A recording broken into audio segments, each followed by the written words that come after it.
ED আর CBI বিজেপির দুই ভাই।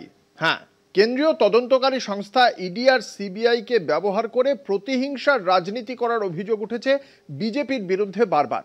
এবার বিজেপির টার্গেট কেরল। ইডির নজরে মুখ্যমন্ত্রী পিনারাই বিজয়নের মেয়ে টি ভিনা।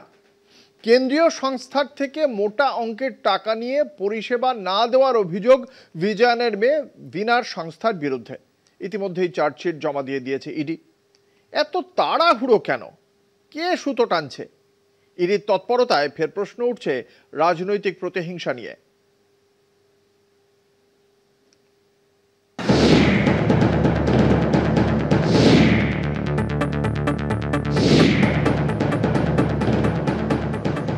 কেরলে বিধানসভা নির্বাচনের এক বছর আগে চাপে মুখ্যমন্ত্রী পিনারাই বিজয়ন। মেয়ে টি ভিনার বিরুদ্ধে বেআইনি পথে অর্থ লেনদেনের অভিযোগ। তার বিরুদ্ধে চার্জশিট পেশ করেছে কেন্দ্রীয় সরকারের তদন্তকারী agency serious fraud investigation office. টি ভিনার বিরুদ্ধে ইডি তদন্তের অনুমতি দিয়ে দেওয়ায় তার জেল যাত্রার সম্ভাবনা তৈরি হয়েছে। টি ভিনা বিজয়নের মেয়ে হওয়ার পাশাপাশি কেরলের মন্ত্রী মোহাম্মদ রিয়াজের স্ত্রীও। কেরলের সিপিএম মুখ্যমন্ত্রী পিনারাই বিজয়নের মেয়ের বিরুদ্ধে অভিযোগ, গত 3 বছর ধরে তিনি মাসিক কিস্তিতে মোট 1,72,00,000 টাকা নিয়েছেন কেন্দ্রীয় সংস্থা কোচিন মিনারেলস অ্যান্ড রুটাইলস লিমিটেডের কাছ থেকে।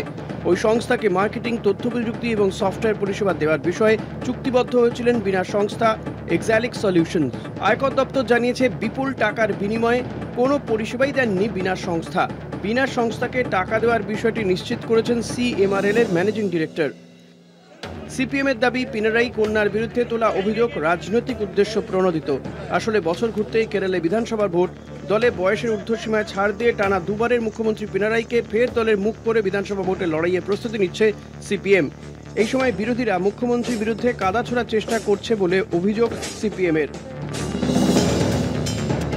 পরিষেবা না দিয়েই কিভাবে মুখ্যমন্ত্রীর মেয়ের কোম্পানি প্রায় 2 কোটি টাকা পেয়ে গেল তা নিয়ে তদন্ত শুরু করে এসএফআই।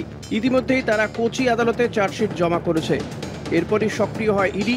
অবিজেপি রাজ্যগুলিতে ভোটের আগেই কেন ইডি সিবিআই সক্রিয় ভূমিকা পালন করছে তা নিয়েও শুরু হয়েছে তরজা। রাজনৈতিকভাবে কেরলে জমি তৈরি করতে না পেরে কেন্দ্রীয় এজেন্সির অপব্যবহার করে মুখ্যমন্ত্রীর উপর চাপ সৃষ্টির চেষ্টা করছে বিজেপি। বাংলা, তেলেঙ্গানা, তামিলনাড়ুর পর কেরলেও এবার কেন্দ্রীয় এজেন্সির অতি সক্রিয়তা চোখে পড়ার মতো। কলকাতা টিভি।